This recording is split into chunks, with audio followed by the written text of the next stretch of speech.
I talk a lot about test less, experiment more, but I think that that structured, rigid testing, we're doing A, B, C, D versions, and at the end of it, we will decide what our hypothesis is, and then we will probably test again to make sure.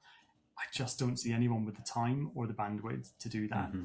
Now, rapid experimentation, iterating as you go is really important, and that doesn't mean that's incompatible with learning. I too am a huge fan of apprenticeships.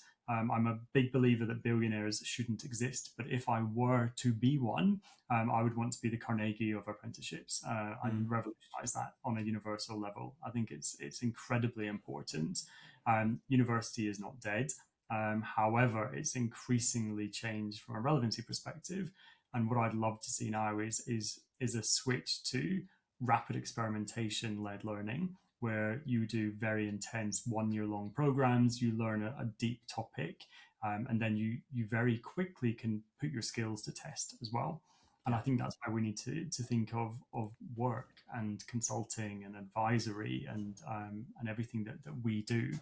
Very short, sharp bursts to sense test and to gauge the feasibility of something, but keeping moving forward.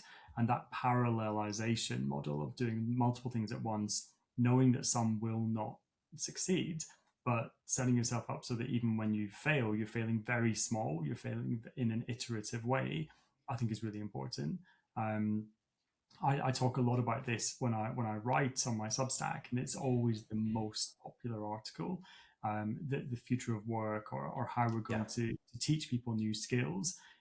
A lot of it is ultimately talking about moving away from the theory and looking at what it looks like in practice, because we don't you don't learn and make mistakes in theory. You only do that in practice.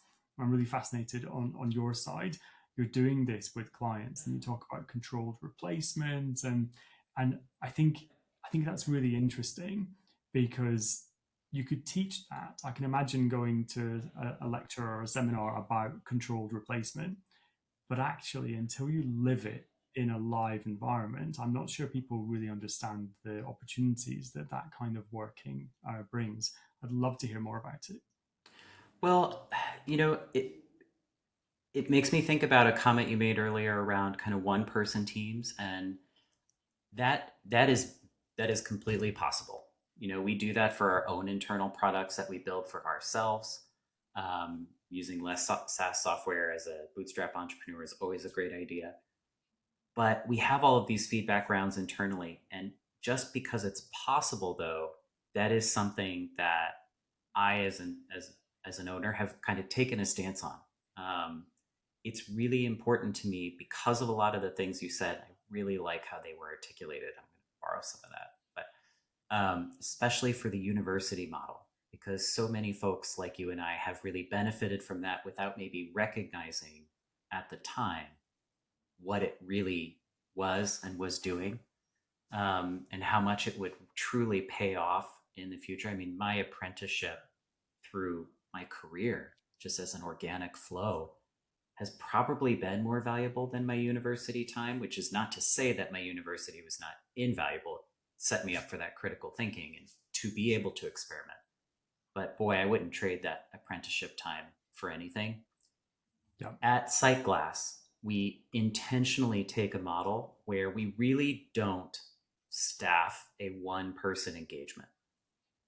And it doesn't come down to a price thing or an hours thing. We work on a project or retainment basis on purpose because we don't want clients to feel like this is a financial aspect. For us, it's about capabilities. So we're always staffing a pair, and there's always a lead who's really good at that specific type of service, that we're selling and that we're engaged to do. And there's a secondary consultant. Now, we're an all senior consultant. So our apprenticeship model is not early career based. You know what you're doing, but you may not be the expert in that Yeah. service. You're an expert in another one. So we're intentionally pairing a lead and a support person. And that isn't someone subservient in some way, but that is a secondary thinker to help check that work, to help be another person with judgment, to upskill in that area, to help extend that person.